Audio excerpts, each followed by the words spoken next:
السلام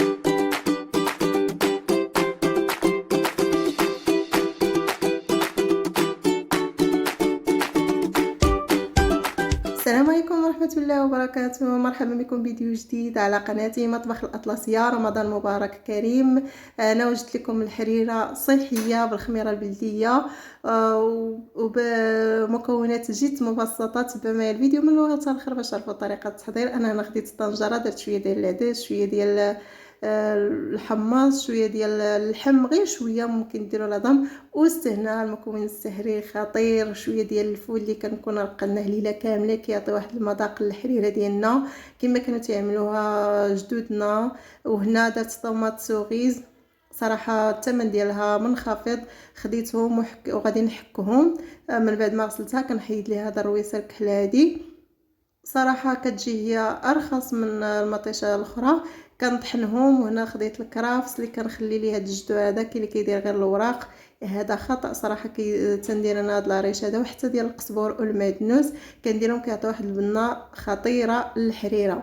من بعد تنديرهم تنغسلهم ونخليهم يتقطروا وكنطحنهم في الهاشوار مع طوماط سوغيز كما قلت لكم. وهنا خديت غير واحد البصيله صغيره، الحريره ما كطلبش البصله بزاف، غير شويه. كنضيف واحد شويه ديال الماء وتنطحن الكل.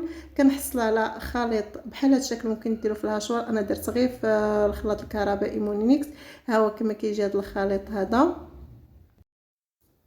من بعد تنصبوا في الطنجره اللي درنا فيها دوك العناصر وتنخليهم يتشحروا على نار متوسطه تقريبا واحد 10 دقائق حتى 15 دقيقه. من بعد تنضيفوا العطريه، انا ما كنضيفهاش في الاول، الملح، الزنجبيل،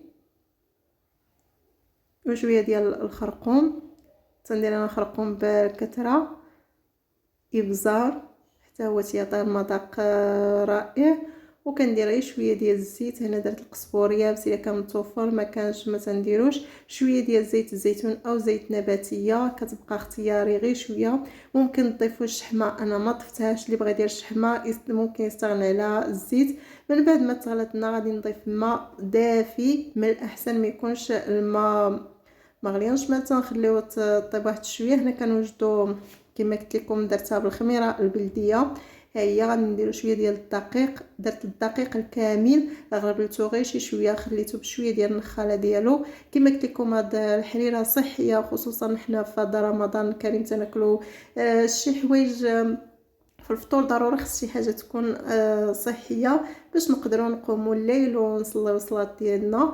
من بعد تنخلطوه بالماء دافي هاد الخميره هذه مع الدقيق، نحركوهم جيدا. من بعد ما كيطيب لنا اللحم والحمص والفول كنضيف الحريره ديالنا اللي صايبتها بالخميره وكنضيفها للحريره وكنحركوها بحال هذا الشكل هذا. ما كنخليوهاش عاقده، ما كنخليوهاش جاريه، متوسطه، وكل واحد تيزيد داكشي اللي بغا. وكنخليوها الطبخ. هنا راه ما ضفت لا طماطم مركزه لا حتى حاجه، خليتها فقط بديك طوماط سوغيز. راه كتعطي شويه اللون، ماشي بالضروره انها تكون حمراء، ولكن الاهم انها تكون صحيه. من بعد تنضيف ليها شويه ديال الشعريه الصينيه اولا الشعريه هذه الرقيقه، اولا ممكن نديرو حتى الصفا. من بعد ما تطيب تنقدموها بحال هذا الشكل هذا. ورمضان مبارك كريم. وكنتمنى ان هاد الحريره تجربوها، راه كتجي صحيه صحيه وخطيره في المذاق. دمتم في رعايه الله وحفظه، والى فيديو قادم ان شاء الله.